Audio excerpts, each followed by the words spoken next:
জঙ্গলে টুনি পাখি বাসা বানিয়ে বসবাস করত। একদিন টুনি পাখি তার বাসার মধ্যে একটা ডিম পাড়ে। টুনি পাখি তার ডিমটাকে দেখে বড্ড খুশি হয় আর খুশি হয়ে গান করতে থাকে। টুনি আমার নাম বাবা, টুনি আমার নাম, খাওয়া দাওয়া আর ওরা এই হলো কাম।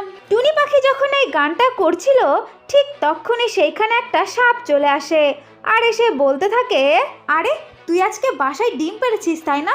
ওই জন্য তুই এত খুশি। তুই একটু বাসা থেকে বের হ, তারপরে তোর ডিম নিয়ে আমি এইখান থেকে পালিয়ে যাব। এই কথা বলে সাপটা সেইখানেই বসে থাকে যতক্ষণ না টুনি পাখি বাইরে যায়। এরপরে টুনি পাখির বড্ড খিদে পেতে থাকে। তখন টুনি পাখি খাবার খাওয়ার জন্য জঙ্গলের বাইরে চলে যায়। আরে টুনি পাখি, আমি তো সেই সকাল থেকে অপেক্ষা করছি, তুই কখন বাসার থেকে বের হবি। ফাইনালি তুই এখন বাসা থেকে গেলি, এইবার তোর ডিমটাকে আমি চুরি করে নিয়ে এইখান থেকে পালিয়ে যাব।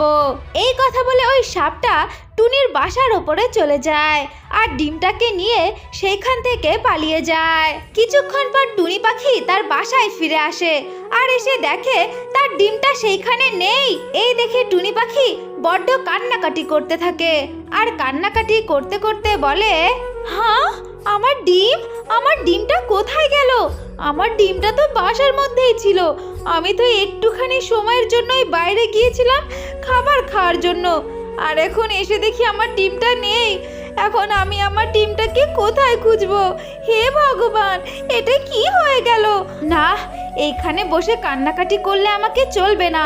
আমার যেই করেই হোক ডিমটাকে ফিরিয়ে আনতে হবে। এই কথা বলে টুনি পাখি জঙ্গলের দিকে উড়তে থাকে আর তার ডিমটাকে খুঁজতে থাকে।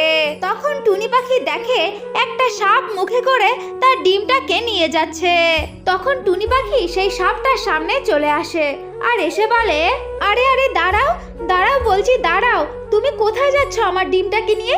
এই ডিমটা তো আমার, তুমি আমার ডিমটা আমাকে ফিরিয়ে দাও, ওর কোনো ক্ষতি করো না। আরে টুনি পাখি, আমি তোমার ডিমটাকে খাওয়ার জন্য আনিনি। যদি খাওয়ারই হতো তাহলে আমি ওইখানে বসেই খেয়ে আসতাম। আমি চাইছিলাম তুমি আমার পিছু পিছু আসো, যাতে তোমাকে দিয়ে আমি একটা কাজ করাতে পারি। কি কাজ গো? কি কাজ করতে হবে? তার জন্য যে তুমি আমার ডিমটাকে নিয়ে আসলে, তুমি আমার ডিমটাকে দিয়ে দাও। তোমার ডিমের আমি কোনো ক্ষতি করব না, কিন্তু তার আগে দেখো, এই যে সামনে একটা গাছ দেখতে পাচ্ছ, এই গাছটা হচ্ছে আমার মা।